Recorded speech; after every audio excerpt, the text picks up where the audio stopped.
Hello guys. So in the last session we had seen about mandatory cases of return filing, and we are still down to a couple of cases where return filing is mandatory. And then beyond that we are yet to look at the due dates for filing return of income. So these are the two aspects of section 139.1 which is still left over.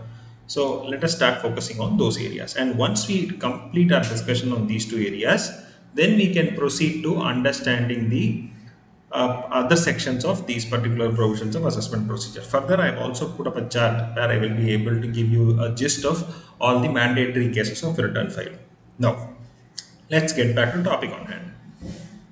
What happened after these mandatory return filing provisions were enabled? What people started doing was their black money. They started sending black money abroad. They would probably go and put the money in Switzerland or probably in Mauritius, where they would be able to secure their black money abroad and start getting small amounts of income from that. And this income generally would not be more than your basic exemption threshold.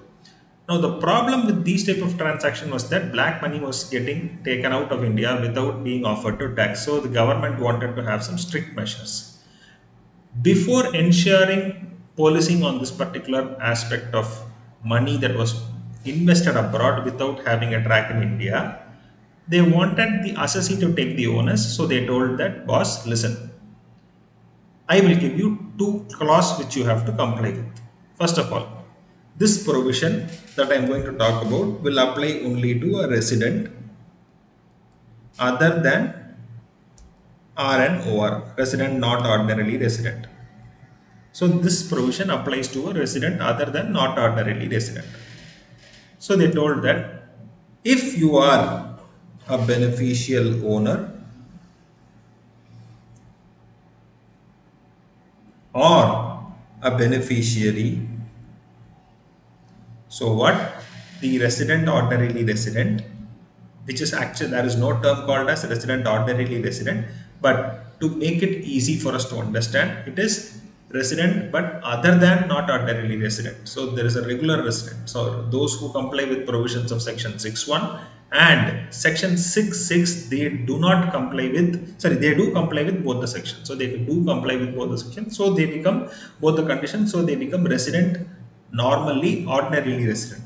But not ordinarily will happen only when you don't comply with one of the six conditions. So section 6.6 conditions. So don't worry about the conditions and sections, because we will be taking care of those provisions in non-resident taxation that I will be separately doing, which is a topic that I'm going to start off right after this particular topic.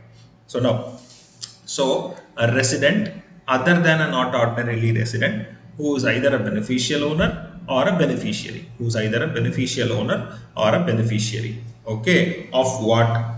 Of asset located outside India or has financial interest in an entity outside India or has signing authority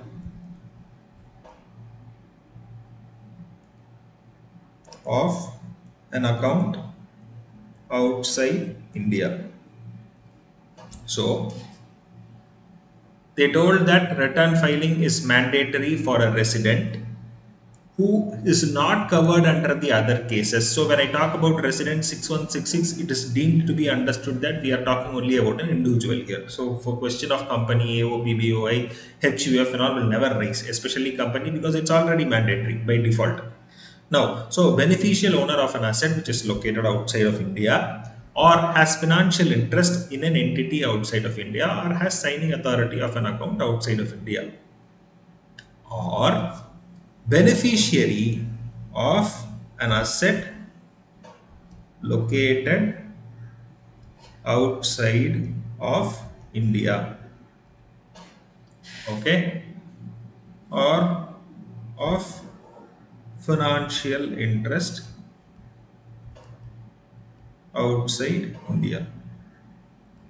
So these two fellows are now, sorry, These two fellows are now mandatorily required to file return of income. Mandatory ROI. Now the question that you guys will have is, sir, who the hell is a beneficial owner? Who the hell is a beneficiary? Now, I purchase a property in Switzerland and I pay the consideration for the property, and I pay the consideration for my use or for the use of any other person also. Okay, and that property might come to me today or it might come to me even after few years. So what am I doing? I'm purchasing a house property in Switzerland and I am paying the consideration. I am paying the Swiss francs for that particular property, and I am getting that property for myself, or I may even get it for my wife, and I might retain that property, I might receive that property immediately and utilize it immediately, or I might utilize it even after a few years. So then in that case, I will be called as a beneficial owner. So who is a beneficial owner? Who pays the consideration? Who pays consideration for immediate or deferred benefit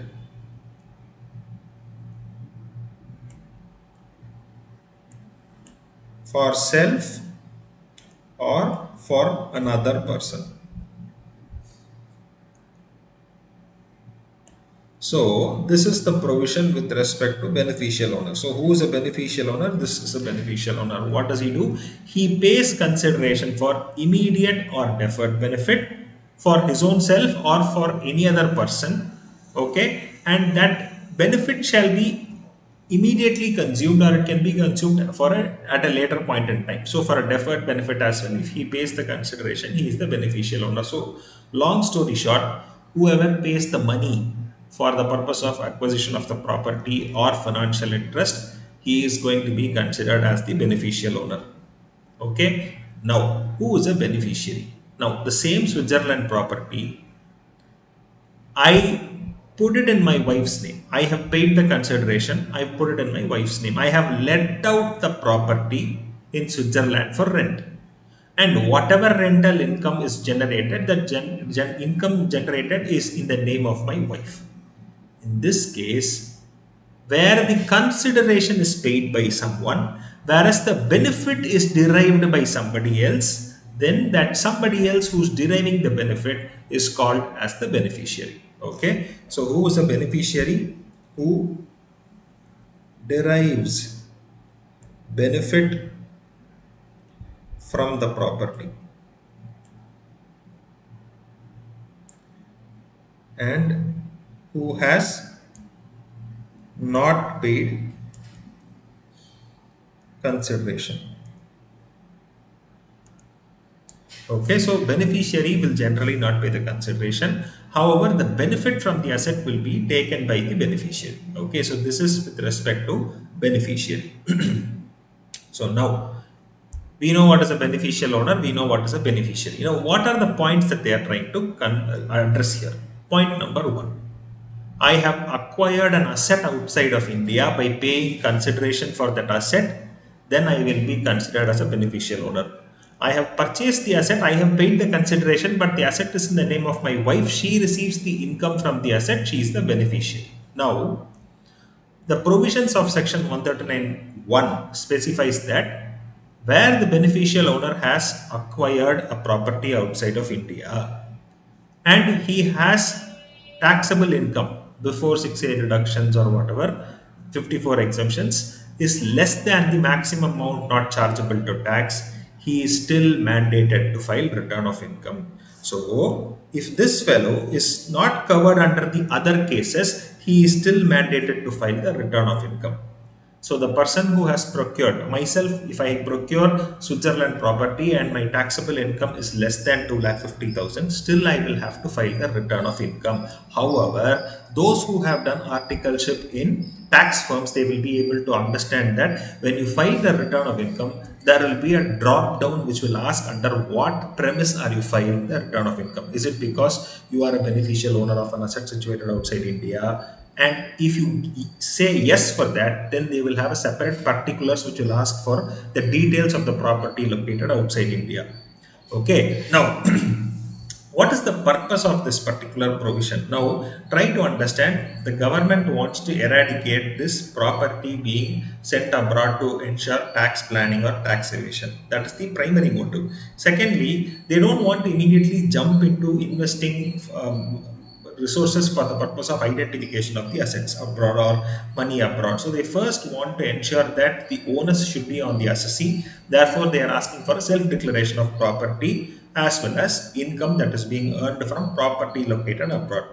That is, they don't want to immediately go and do the policing job. They want to ensure that the assessee is frank enough or truthful enough in disclosing this property.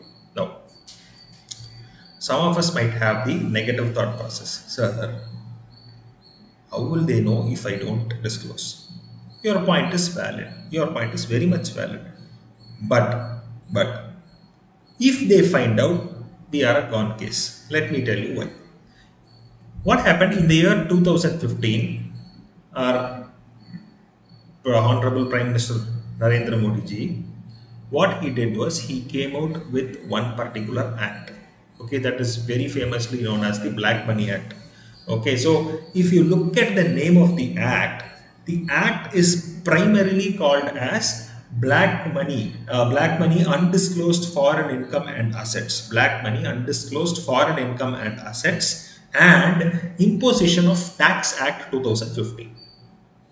Now, the primary motive was to ensure that those foreign assets and income which are not disclosed, foreign assets and income which are not disclosed, will come under the radar of taxation the moment it is being identified by the assessing officer.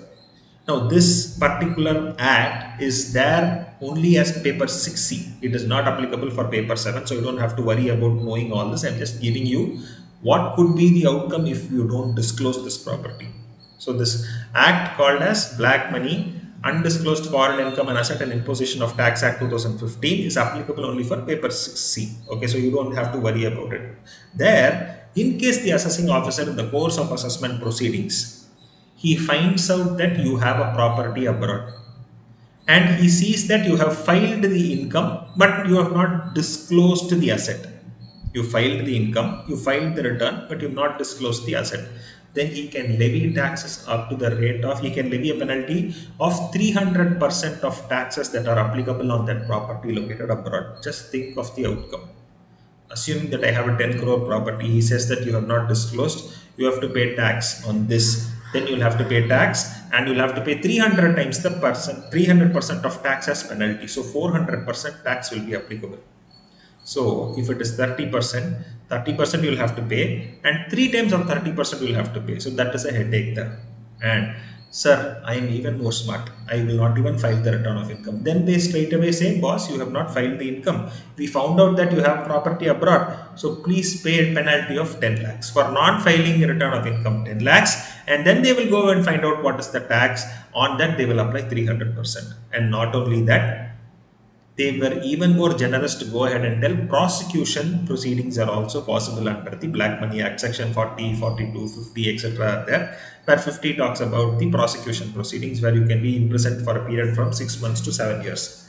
So, long story short, if you think that non-disclosure cannot be found out, no, it is still very much possible in the information age. There are lots of resources which is going to pinpoint what you hold abroad. And in case they catch hold of it, and if you have not filed the return of income, the penal consequences are going to be very severe.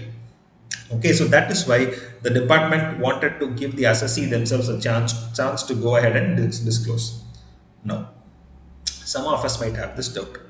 Sir, not everyone is going to be a person who wants to push the income to some other person. Suppose there are some genuine assessees. For example, myself, I have taken property in Switzerland, I have purchased a property in Switzerland, I have registered in the name of my wife, and there is a rental income received from Switzerland. Now, I file my return of income and I also include the Switzerland rental income in my return itself. That is, the beneficial owner has filed his return of income, he has disclosed the property, he has also disclosed the income from the property. Now, please understand there are two things in this provision. There are two aspects in this provision. One person who has the asset, the other person who has the income. Now, department wants to know the details about both these cases. They want to know what is the asset held abroad, what is the income generated abroad. They are not solely interested in asset alone, they are not solely interested in income alone. Sir, why assets, sir? Their only question is, if you don't have taxable income in India, from where did you get the money to infuse so much of funds and receive a property abroad? If you are fair enough, you will already be fair enough to go ahead and disclose it on your own self. If you disclose it, they are not going to come and scrub your back and find out why. But if you don't disclose it, they are more interested to find out why are you hiding it from their records. Do you understand? So this is with respect to the provisions of beneficial owner and beneficiary. Now coming back to the point, suppose the beneficial owner has filed the return of income and he has disclosed the property. On top of it, he has also disclosed the income of the beneficiary and then filed the return of income. Then the provisions of this section will not mandate beneficiary to file the return of income. So what are we trying to tell? Exception. If beneficial owner includes income of beneficiary in his ROI, then beneficiary is not mandated to file ROI. So is it clear? So the intention is to ensure at least one of them discloses. If one of them has already disclosed, there is no point in asking the other person to disclose because it will become double taxation, which should not be applicable. Even though it might not be more than the basic exemption threshold, still there is no need for him to go ahead and file the return of income. Fine. So now this is with respect to our understanding of the two other cases where the return filing is mandatory. Now, what we'll do is we'll take a couple of examples to understand what is the meaning of financial interest and then account signing authority, etc. Okay, so now you can look into the handouts that were given. Mr. X, having a gross total income of rupees 2 lakhs, has a house property in UK. Now, he has a house property in UK, which means what? He is a beneficial owner. Sir, how do we know whether he purchased or not? See, if the question is silent, we understand that if he has a property outside of India, he has procured it or probably he has been gifted it and or he has probably been vested with the property. So he becomes the legal owner of the property. So he is the beneficial owner of the property. Okay, now he's the beneficial owner of the property, but he has a gross total income of 2 lakhs. Whether it is mandatory? Yes, it is mandatory because his gross total income is below the maximum threshold limit, which is 2 lakh 50,000. But still, he has a property outside of India as a beneficial owner, so return filing is mandatory in this regard. So do you understand? So this is an example for beneficial owner of an asset located outside India. Now, come to the next question. Now, guys, see, I am reading it from another computer, but you will have it as part of the PDF, so you can refer to the PDF to understand the examples. Mr. G, holding shares of DXC Technologies USA, having a total income of rupees 1.2 lakhs. Whether return filing is mandatory. Now, what is his total income? 1.2 lakhs. What is the basic threshold limit? 2.5 lakhs. Whether it is normally mandatory? No, because he is not getting covered under the other cases. And questions about current account deposit or questions about applicability of electricity bill or foreign travel is not given. So from the face of it, he is not mandated. But now there is an additional information. He holds shares of a foreign company. This is called as financial interests. Shares held of a foreign company. What is that? It is financial interest of assets held abroad. So he has financial interest of assets held abroad, or he financial interest in the concern abroad. Okay, so in this case, he will still be mandated to file the return of income, though his gross total income is lower than the threshold limit or maximum amount not chargeable to tax. Fine. Now, Mr. R, a partner of RST Associates of Singapore, having a total income of rupees 2.4 lakhs in India. In this case, whether it is mandatory, his total income is 2.4 lakhs. On the face of it, it's not mandatory. However, being a partner is equal to holding share in a partnership firm. Okay, so they generally call it partners share of a partner. What is share capital to a company can be equated to what is partner's share in a partnership firm. So when he has a partner share in a partnership firm, it again becomes a financial interest. Partner of a firm abroad is also what? Financial interest.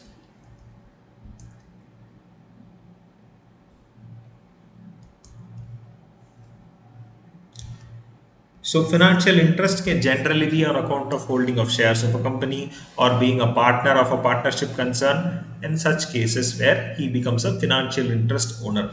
Now in this case, though his income is 2.5 lakhs and basic threshold is 2.4 lakhs and basic threshold is 2.5 lakhs, he is still mandated to file the return of income because he has financial interest in a concern located outside of India. Now Mr. Khanna having bank account in Switzerland and has no taxable income in India. Classic case, he's a signing authority of the bank account. If you have a bank account, generally you are the signing authority. Okay, so he is the signing authority of this bank account.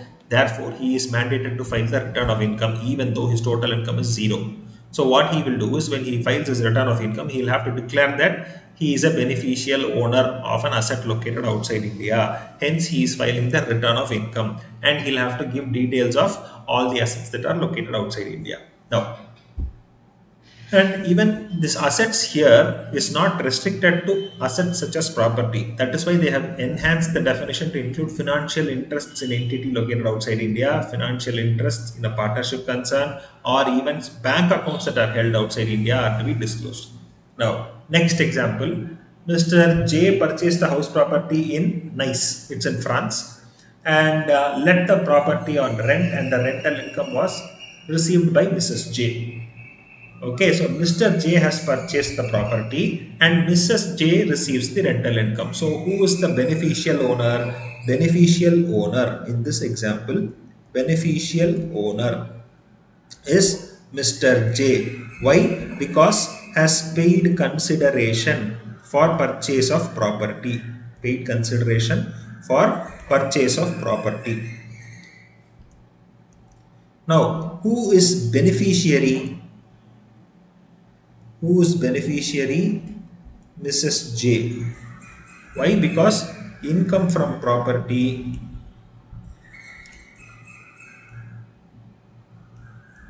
is enjoyed. Okay, so beneficiary is going to be Mrs. J and beneficial owner is Mr. J. Here, Mrs. J is the beneficiary.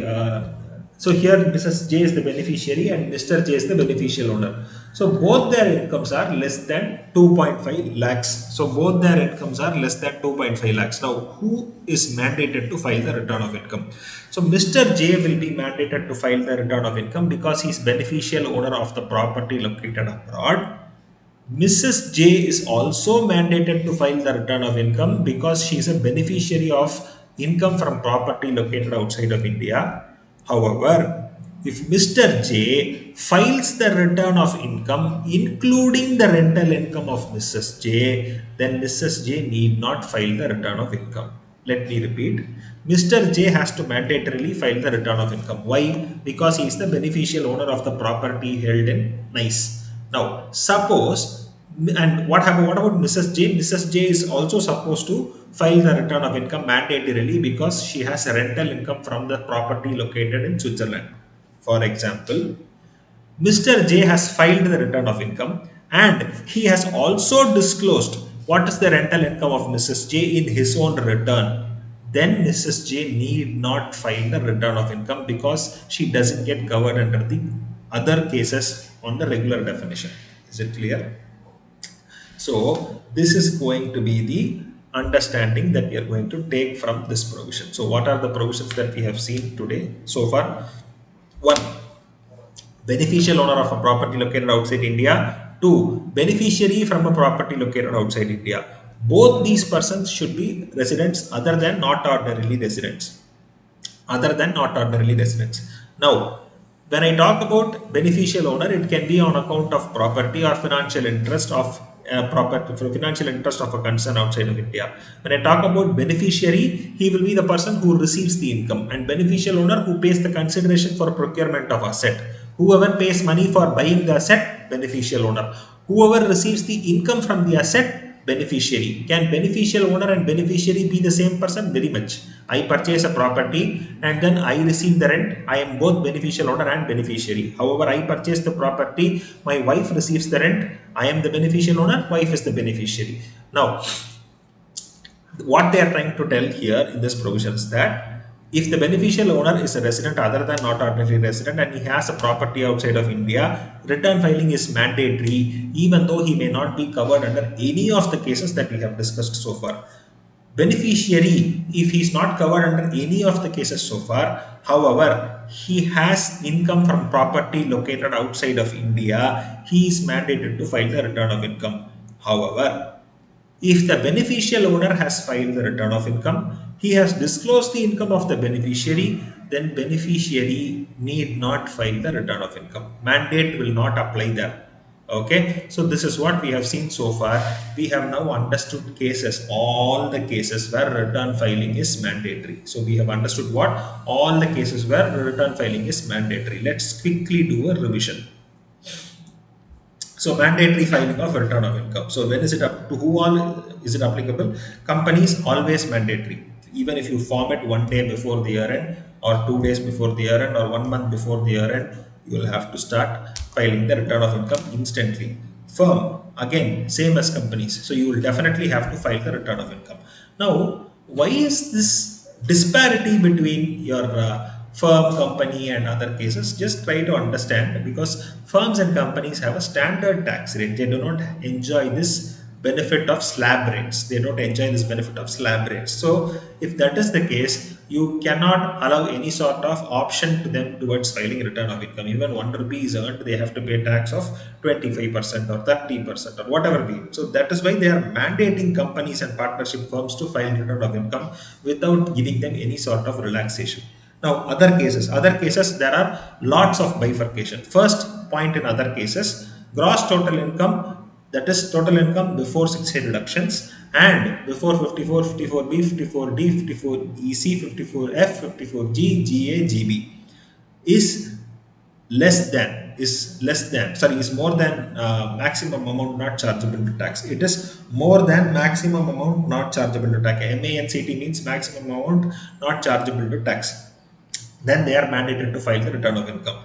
If suppose any of the assessee, that is any resident who doesn't get covered under this provision, but he has made deposit of more than 1 crore in one or more current accounts, in aggregate, then he shall again be mandated to file the return of income. Now, suppose a person doesn't get covered here, but what he has done is he's gone on a foreign travel and he spent more than 2 lakhs. Okay, during the financial year, he's gone on 1 foreign travel, 2 foreign travels, or 10 foreign travels, but he spent more than 2 lakhs and has income less than 2.5 lakhs, that is the maximum amount not chargeable to tax. Then, in that case, also return filing is mandatory.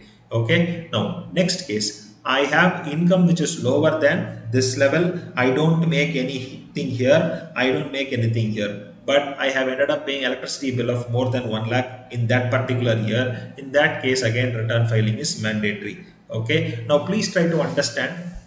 When I tell 2.5 lakhs, it is not universal.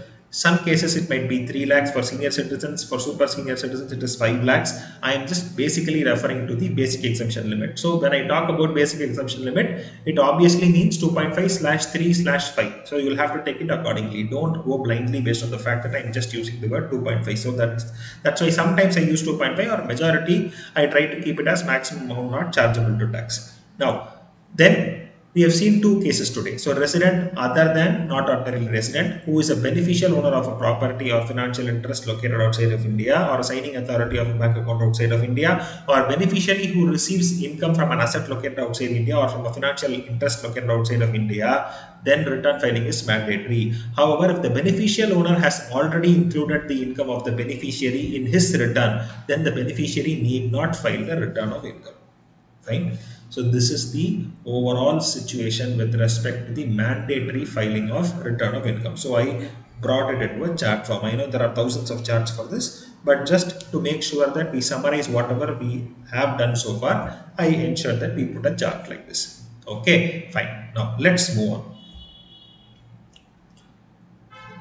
The first question any chartered accountant gets asked, or any CA student gets asked by people at their home or friends or who are non-chartered accountants or non-financial person, is that what is the due date for filing the return of income? Whether I should file the return of income, and what is the time limit for filing the return of income? So these are questions that they keep asking. Non-finance background people keep asking the finance background or the chartered accountants or company secretaries or whatever be it. We have answered who is required to file the return of income, but we have not answered what is the time limit within which he has to file the return of income. Okay, so that is going to be the next discussion: time limit for filing ROI. Now, let us take case after case and address this so that it will be easy for us to remember. Now, when I talk about time limit, please understand, for your syllabus purposes, we will stick on to this time limit that is given in the section.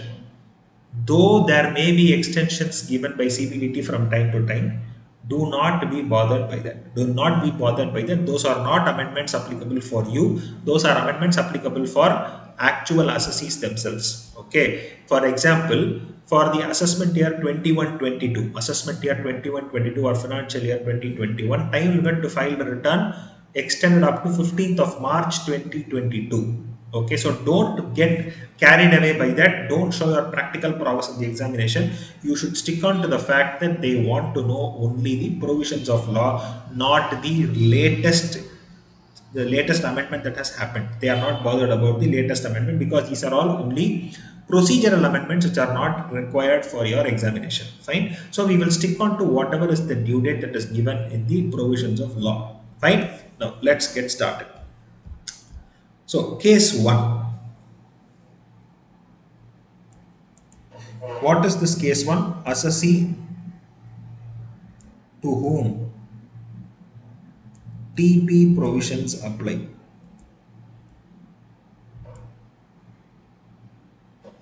Okay. Whoever is covered under the provisions of section 92b, they have international transactions. 92a, they have associated enterprises. So they will have to do the arm's length pricing under 92c.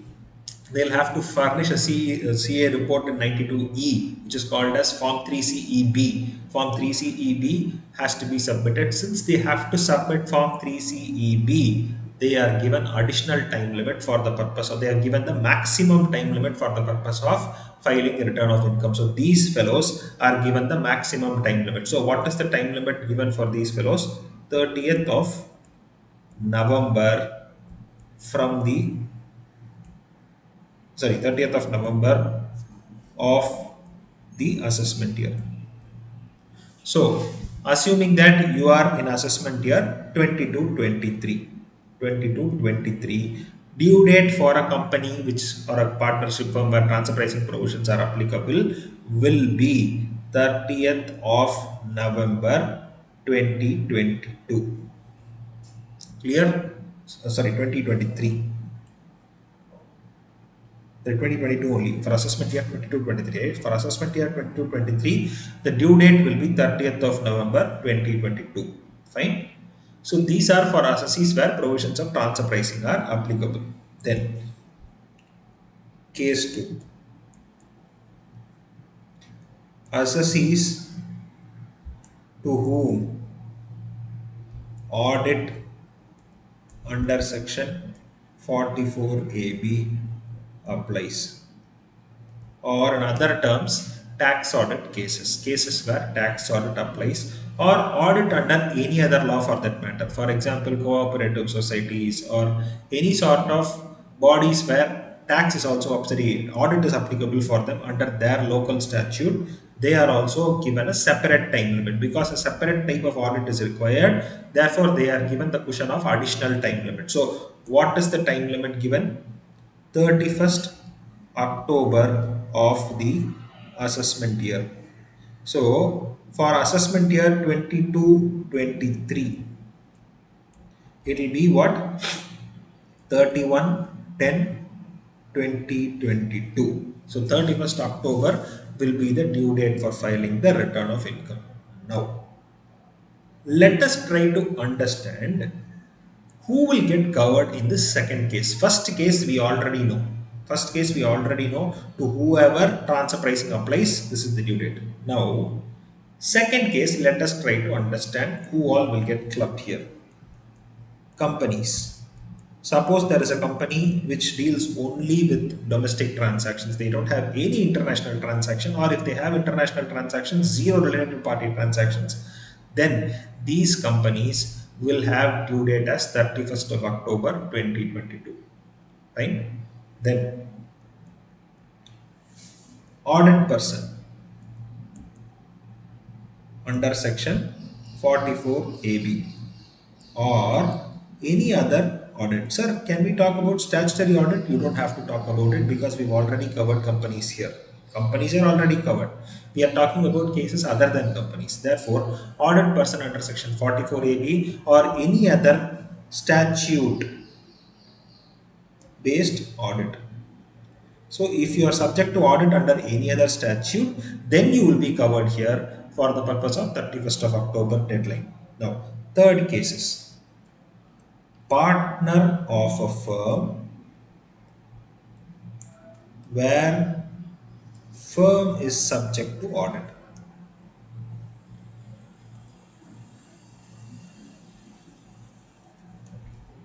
There was a small amendment here because earlier what happened was they used the term working partner. Now they have changed it to all partners. They don't care about whether the partner is a working partner or a silent partner or sleeping partner. They all get covered under this ambit. Okay. So this amendment was made where they had brought in the point of this thing, partner of a firm also getting the benefit of extended time limit. So 31st October was the extended time limit that was made applicable to partners who are subject to firms where their firms are subject to audit. So what are the three cases which will get covered here? Case number one, companies which are not having international transactions or transactions with associated enterprises. Transactions in case number two, I am subject to tax audit or I may be subject to other audits, for example, society audits, etc., which are governed by the local statutes. Those cases will also be mandatorily required to file a return of income. Third case, third case being not mandatory, they are also having the benefit of 31st of October being the time limit. Then, where the firm is covered under the provisions of 44AB, the firm is required to get itself audited for tax audit purposes. Now, only after the firm gets audited, they will know what is going to be the share of the partner with respect to partnership firm. So profit share will be given only after the audit is completed. They will be determined only after the tax audit is completed. Therefore, the extended time limit is always extended to a partner as well because his income itself will be determined only after the determination of income of the firm. Okay. Therefore, the firm's deadline will also be equal to the partner's deadline. Therefore, this is the amendment which was made. Oh, amendment that they made was from working partner, all partners got included here. Fine. This is case 2. Now, case 3. Others. 31st of July.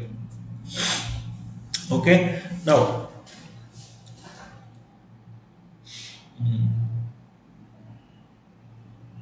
let me see 1 minute. Let me get an example. Now, okay, let us do this example. ABC Associates, a firm consisting of 3 partners, has a turnover of 2 crores and were covered within the requirements of Section 44AB. The due date of filing return of income for this firm. What will be the due date? 2 crores is going to be the turnover of 2 crores is what is being given. So whether they comply with provisions of 44AB for the firm, yes, the firm is covered under 44AB. Now understand, I have not written firm here. I have not written firm here. I have told that audit person under 44AB. Companies are definitely covered here. Partnership firms will be covered only if they cross the threshold limit. Partnership firms will be given this benefit of 31st of October only if they cross the threshold limit of tax audit. Okay, so in this case, suppose partnership firm has turnover more than 2 crores or whatever, turnover of 2 crores, then they will be mandated to file the return of income on or before 31st of October. Now, firm is getting covered in this point. Partners are getting covered in this point. That is what I want you to understand. That is why I gave you the example. If the firm has to get audited, firm will get covered in this case. Where the firm is getting covered here, automatically partner will get covered in this case. So this is the point that I was trying to understand. I was trying to convey. Fine. Now, suppose the firm has a turnover of 40 lakhs. Okay, then they are not mandated to carry out the tax audit. In that case, the partner will not get this time limit. Partner has to file the return of income by 31st of July. Is it clear? Is it clear? If the firm is subjected to tax audit, firm will have time limit of 31st October. Then partner will also have the time limit of 31st of October. If the firm is not subject to tax audit, partner has to file here. Partner will also come under the other cases. Other cases for the purpose of definition of mandatory return filing, other cases for the purpose of due date are different. So don't get confused. Don't tell firm always 31st October. No. If the firm is subject to tax audit, firm has a time limit of 31st October. If the firm has time limit of 31st October, partners will also get the extended time limit of 31st October. Is it clear? Yes? No. Other than these cases, other than these two cases, 31st of July. So if you see firms which do tax practice, 31st of July will be a very busy season because they will be busy into the filing of income tax return of individuals, HUF, partnership firms, AOP, etc. Whatever be it. Okay. Now, let us look at some examples. XYZ Associates, a firm of two partner, has a turnover of 70 lakhs. Now, whether they are subject to provisions of Section 44AB, no, they have not crossed the threshold of Section 44AB. When you read the question itself, you must understand this. Okay, so don't read the entire question blindly. As you read, quickly associate provisions and see whether something is applicable or not. Now, XYZ firm of two partner has a turnover of 70 lakhs, which means what? They are not mandated to file. I mean, they are not required to have tax audit done under Section 44AB. However, voluntarily they have got the audit done on 31st of October. They have got the audit done voluntarily on 31st of October.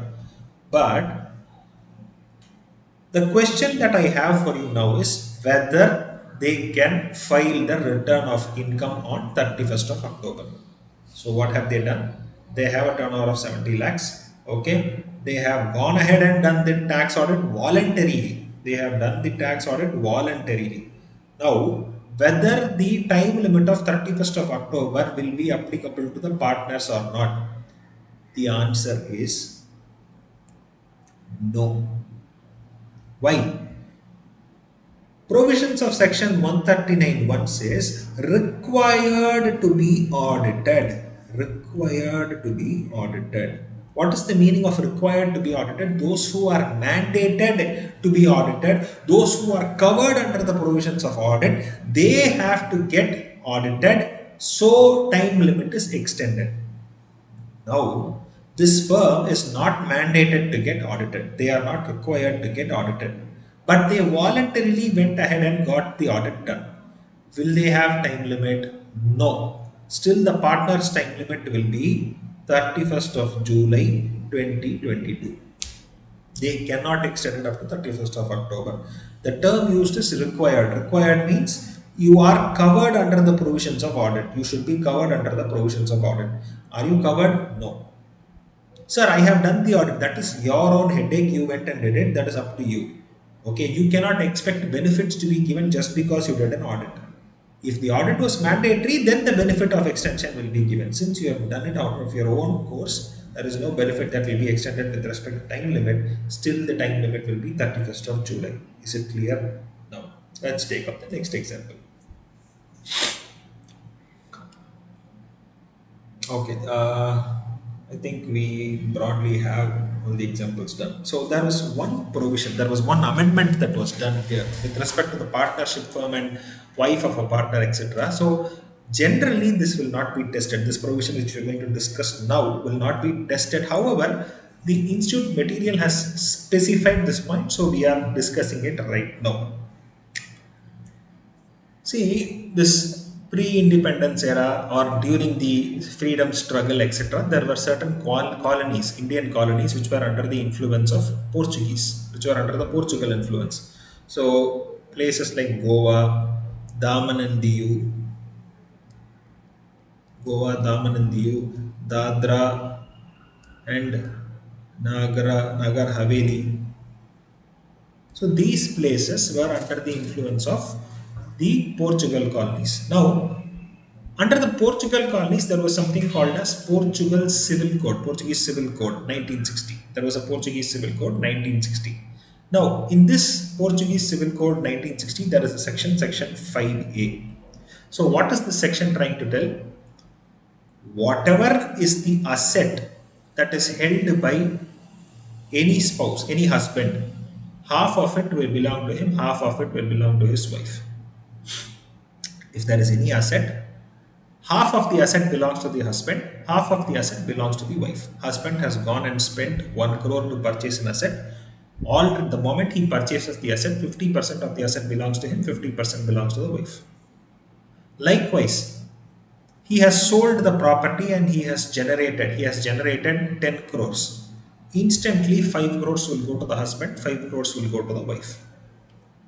Okay, so this is what Portuguese Civil Code is talking about, section 5A, where the income is equally shared between husband and wife. And the asset is also equally shared between the husband and wife. Income tax accepted this approach. Income tax accepted this approach. It specified that yes, we are fine with this.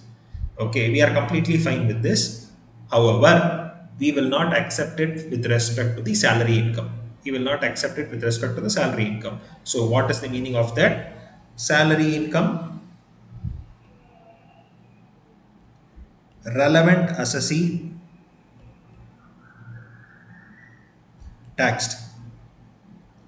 All other income equally shared between husband and wife. Okay, so if the husband is not an earning member and wife has earned 20 lakhs, husband will be made taxable for 10 lakhs. So this is how it works. Okay, and that 20 lakhs should be other than salary. If it is salary, then the wife will be fully taxed. Fine. So this is with respect to the provisions of section 5A. Sir, now why are we discussing this, sir? Now, what was the amendment that we saw? The time limit of partnership firm was granted to partners, correct? Here what did we tell? The time limit of 31st October, which was granted to a firm, was also extended to the partner because they had to get audited. So partner also has to get audited. Now, if there is a firm that is located in Goa, Dadra, Nagar Haveli, etc., Daman and Diu, what happens? If there is an income that is earned by the partner, is it salary? No, it is PGBP. The PGBP income earned by the partner will also be equally attributable to the wife, correct? Therefore, the time limit for the husband will also be extended as the time limit for the wife. So the partner's time limit will also be extended to the spouse. That is why this provision is discussed specifically this year. So, section 5A of Portuguese Civil Code 1960. So what amendment did they bring here? Time limit of 3110 normal cases or 3011 transfer pricing cases extended to partners will also be extended to spouse of the partner. But this provision will be applicable only for those places which are governed by 5A of Portuguese Civil Code. You cannot apply this in Chennai, you cannot apply this in Mumbai, you cannot apply this in Hyderabad. If those provinces, if those places are covered under this Portuguese Civil Code, then you will extend the time limit for the spouse, because income of the spouse is also equated to half of the original earning member's income. However, if there is going to be only salary income earned, if there is going to be only salary income earned, then there is no time limit extension. Okay, this specific amendment was made only for partnership firm, because where the partner has an extended time limit for determining his PGBP income, his spouse will also get extended time limit because they share the income equally. That is why this is being done. So this is with respect to provisions of section 5A of the Portuguese Civil Code. So let us take an example. SKR and Co. a firm with three partners, where one partner, Mr. S, was from Daman and Diu. Whether Daman and Diu is covered? Yes, Daman and Diu is covered. So what are all the places that are getting covered?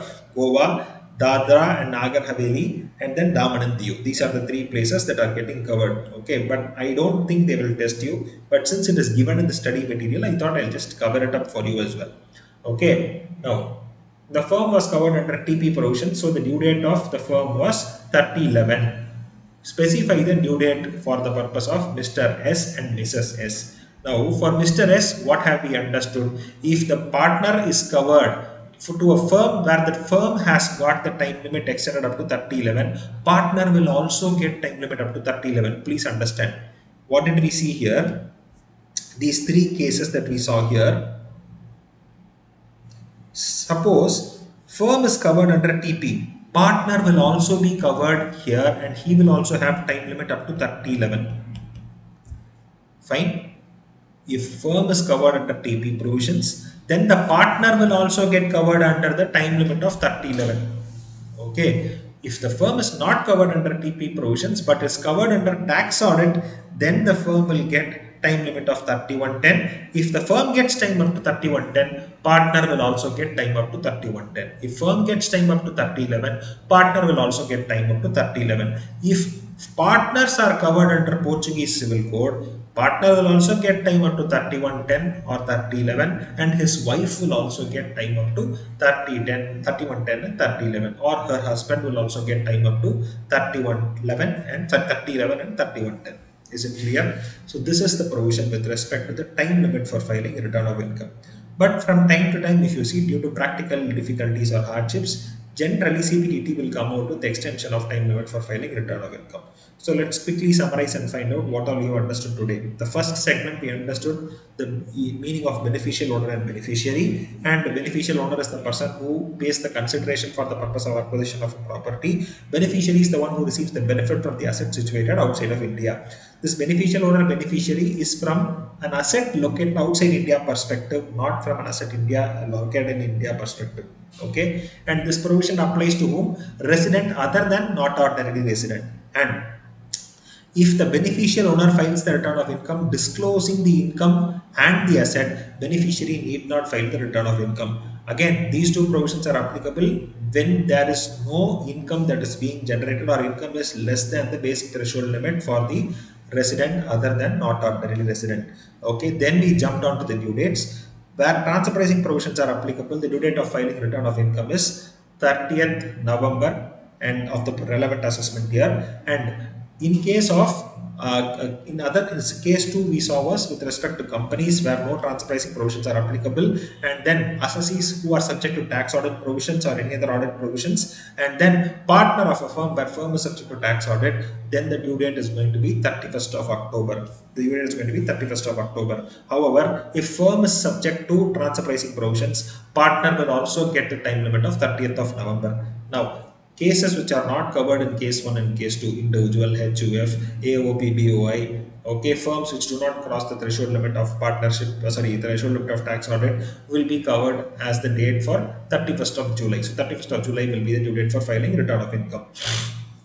And the terminology used here is persons who are required to be audited. Those who are required to be audited means those who have complied with the conditions for audit. If I have not complied, if I have voluntarily gotten myself audited, I will not get covered here, I will get covered here. Okay, so that is with respect to the provisions of other assessees with respect to return filing. And 5A of Portuguese Civil Code, what did we understand? Income of assessee is equally shared with his wife except for salary income. Salary income is taxed in the respective assessee's hands himself.